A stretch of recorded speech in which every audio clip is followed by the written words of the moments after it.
The woman they brought before me did not tremble. I had held court in Vondrel's great hall for 11 years.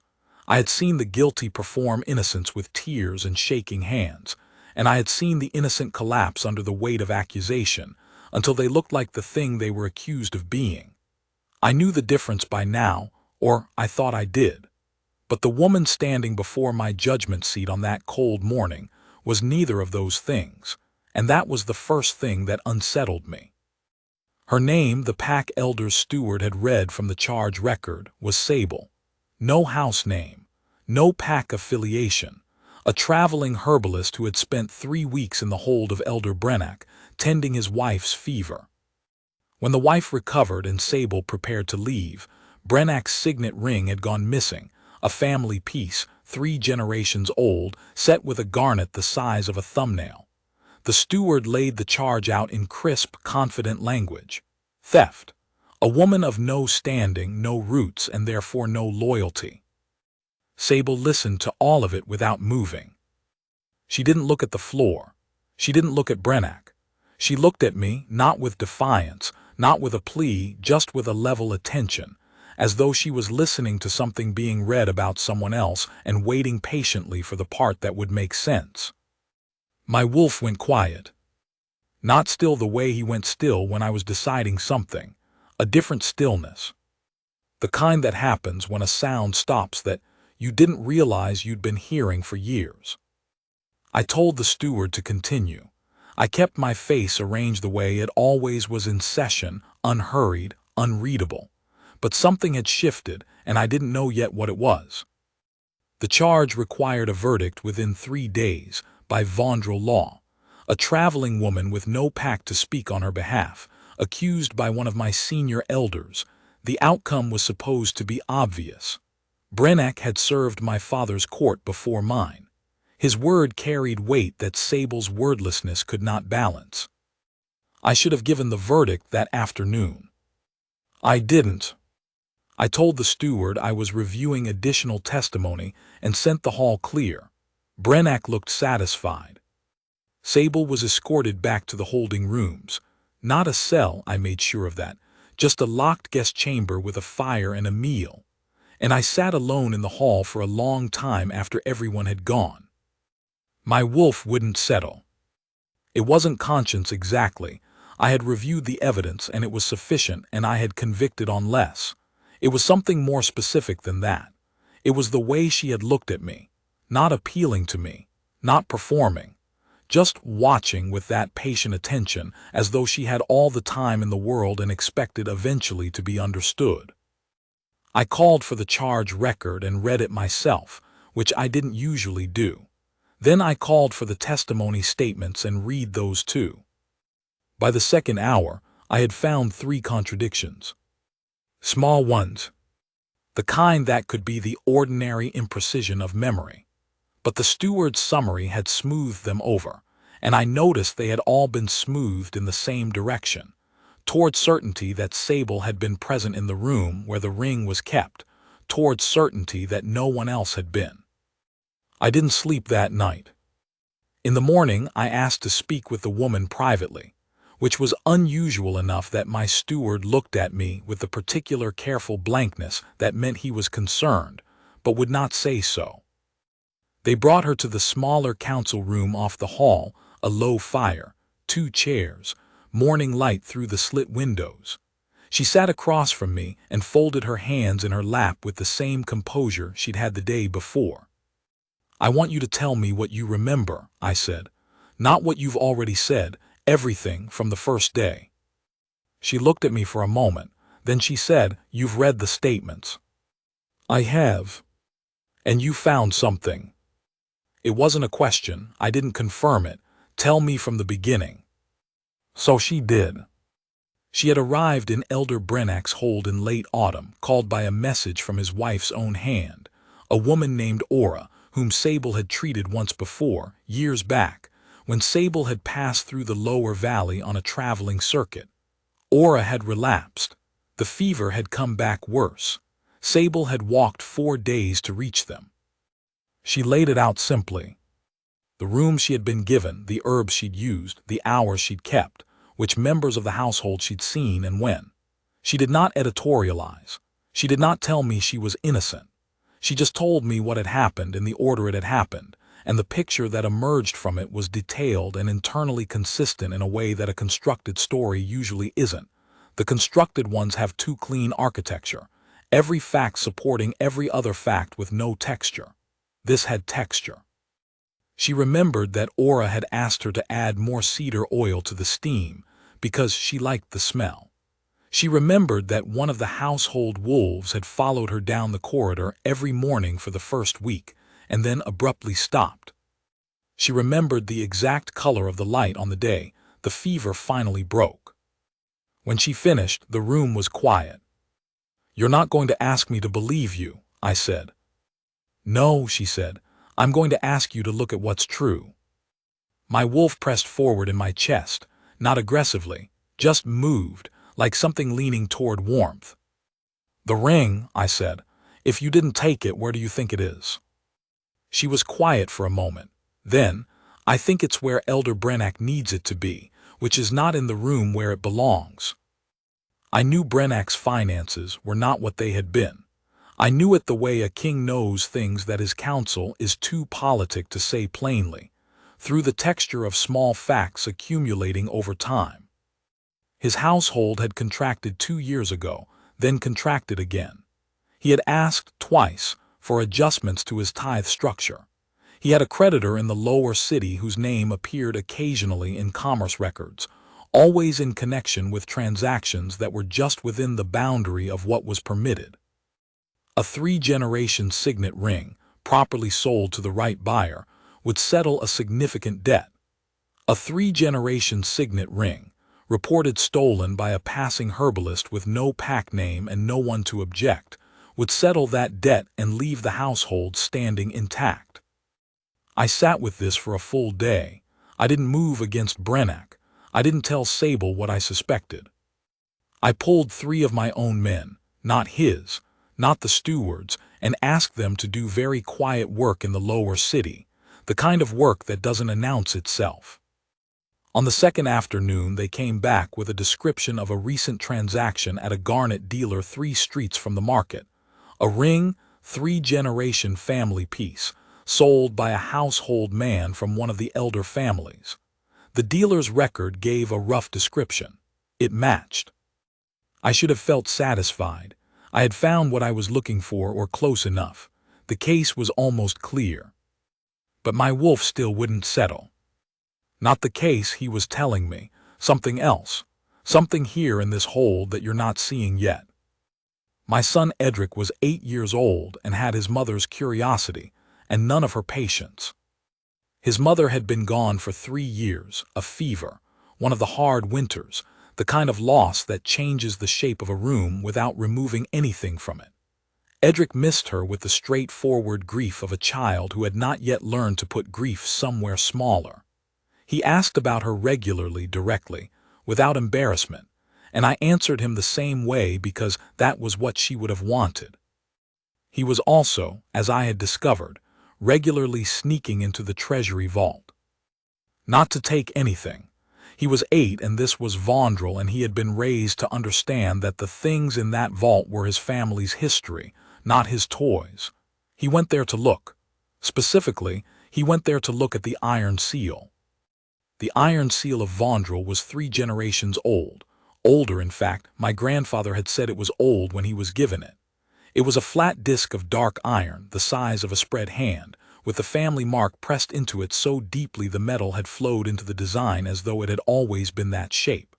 It was used to authenticate binding documents, or it had been until my grandmother's time when it had stopped working. Not broke exactly. The impression was still clean.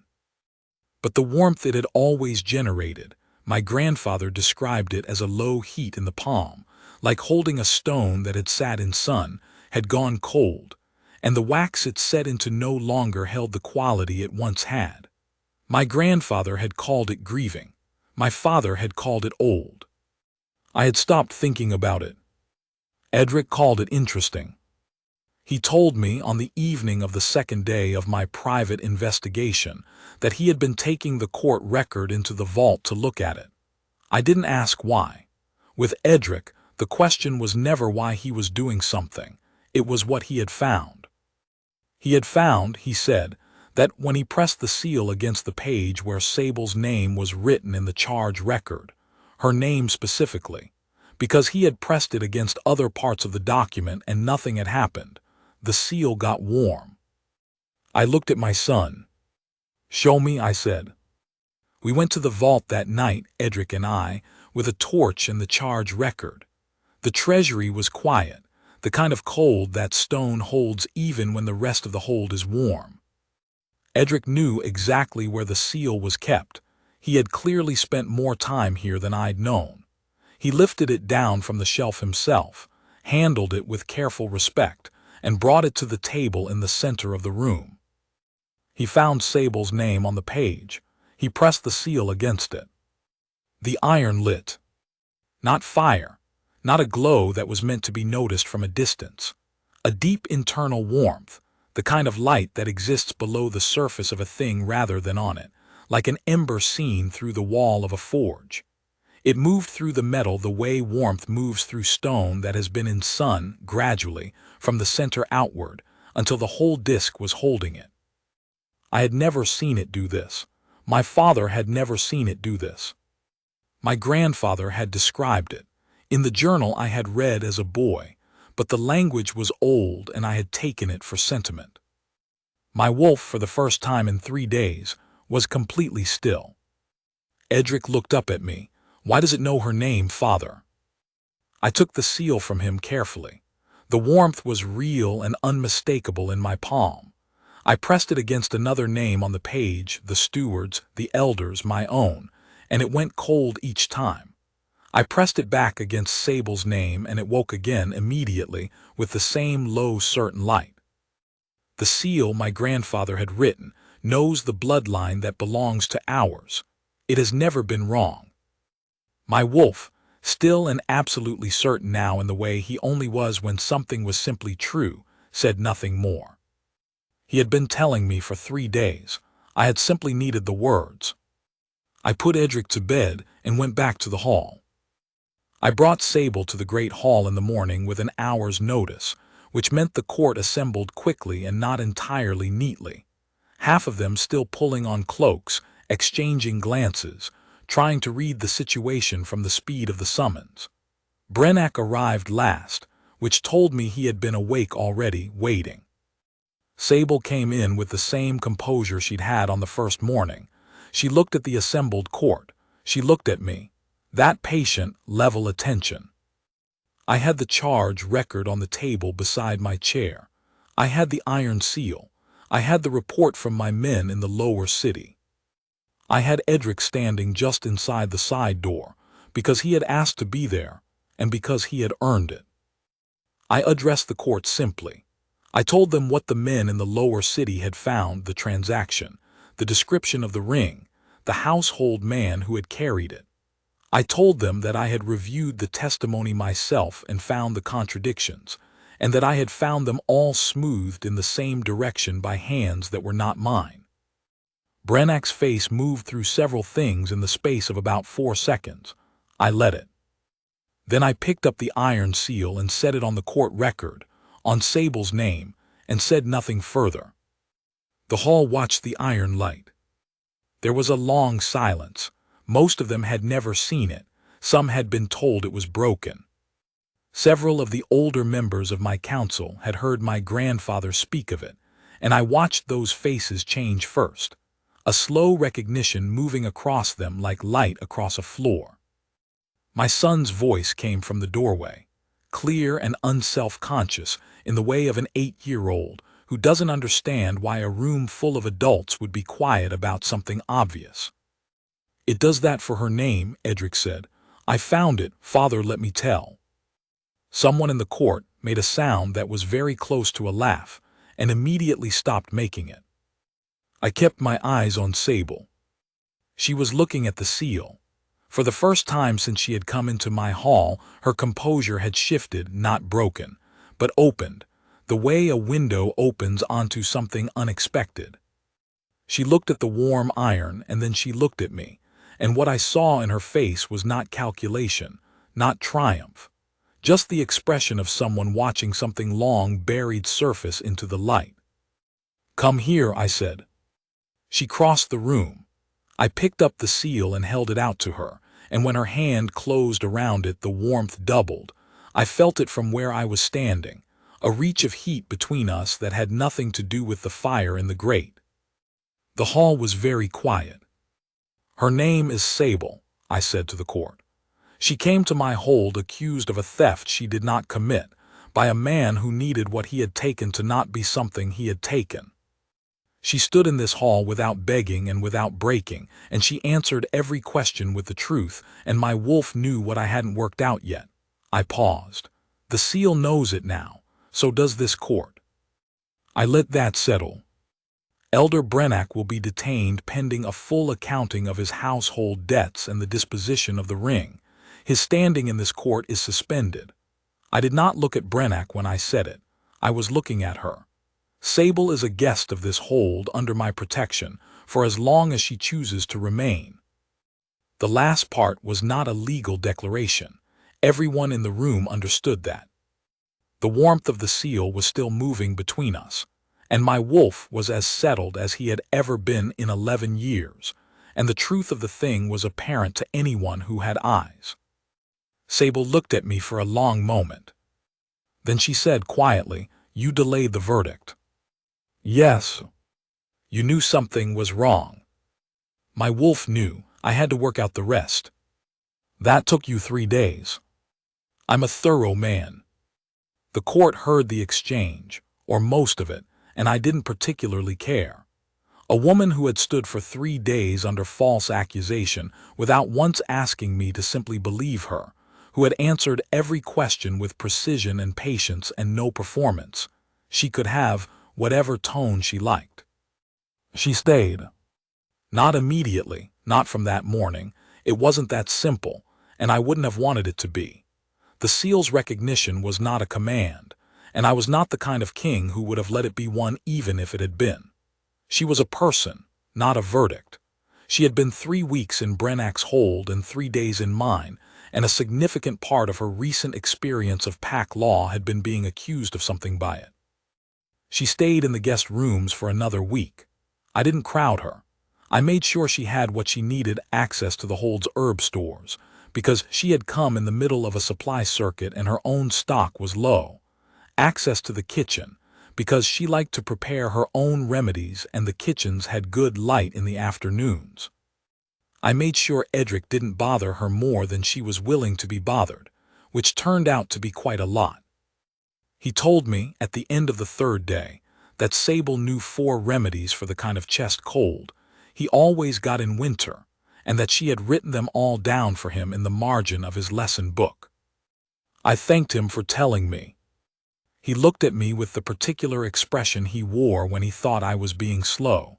"She likes cedar oil," he said, as though this was important information I needed to act on. "Like Mother did. I told her Mother liked it too." He went to bed. I sat with that for a while. On the 8th day, she found me in the corridor outside the council room, and fell into step beside me in a way that suggested she'd been looking for a natural point to do so. "I need to give you back your room," she said. "You haven't been given my room." "The good guest room, then." "You're welcome to it indefinitely." She was quiet for a few steps. Then, "I had a route. 17 holds on a circuit, spring through late autumn. I'm already a month behind." "I know." "I'm not." She paused, started again. "I didn't stay because I'm afraid to leave." "I know that too." She glanced at me. "You're very certain about what you know." "About some things." Another pause. The corridor was empty. Our footsteps were the only sound. She said, "The seal." The seal knew. I had suspected for 2 days before Edric showed me. My wolf was telling me. I just didn't have language for it yet. And now I have language for it. I stopped walking. She stopped too, turned slightly toward me in the corridor. "You're my fated mate. That's what the seal was built to recognize. My grandfather didn't put that plainly in his writing. I think the old language for it was more formal, but that's the truth of it. I'm not going to pretend otherwise, and I'm not going to ask you to accept it on the strength of a warm piece of iron. I met her eyes. You can finish your route. You can go back to it and complete what you were doing. I'm not asking you to give that up. I'm asking you to come back when you're done. She looked at me for a long moment. You're certain I'll come back, she said. My wolf is. I'm being careful about assuming he's right. That made something move in her face, not quite a smile, but the thing that lives just before one. She said, he has a better record than you do from what I've seen. Considerably, I agreed. She looked away down the corridor, and I let her look, because she was someone who thought before she spoke, and I had come to find this genuinely restful. 4 months, she said finally, to finish the circuit properly. 4 months.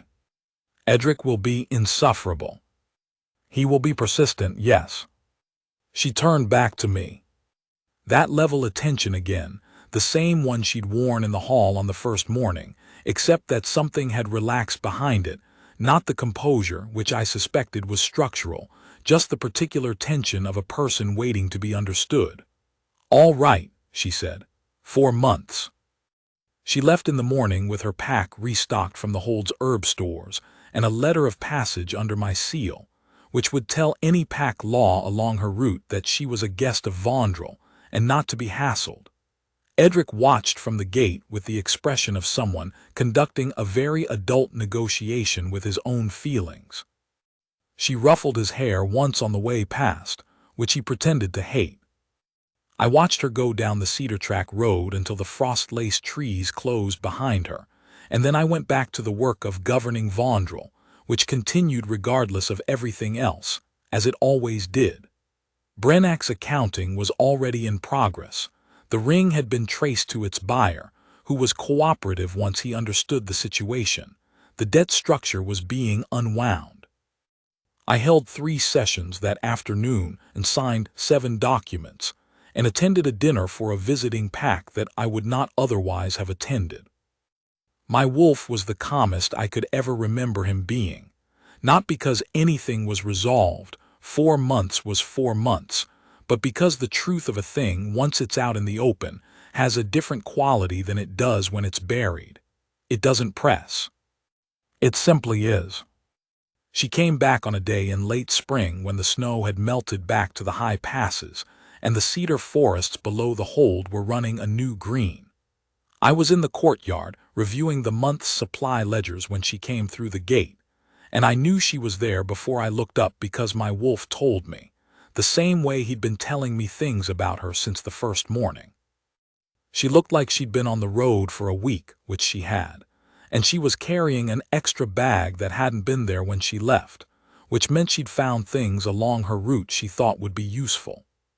She came across the courtyard without hurrying, and when she reached me she said, with that faint preceding a smile quality, "Your route endorsement letter saved me from 3 separate pack law complications.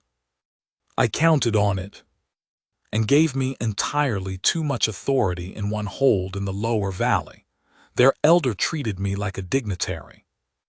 "You are a dignitary." She looked at me. "I've had 4 months to think about that. And I think I'd like to see how it fits," she said, carefully, not all at once. "That's how I intended it."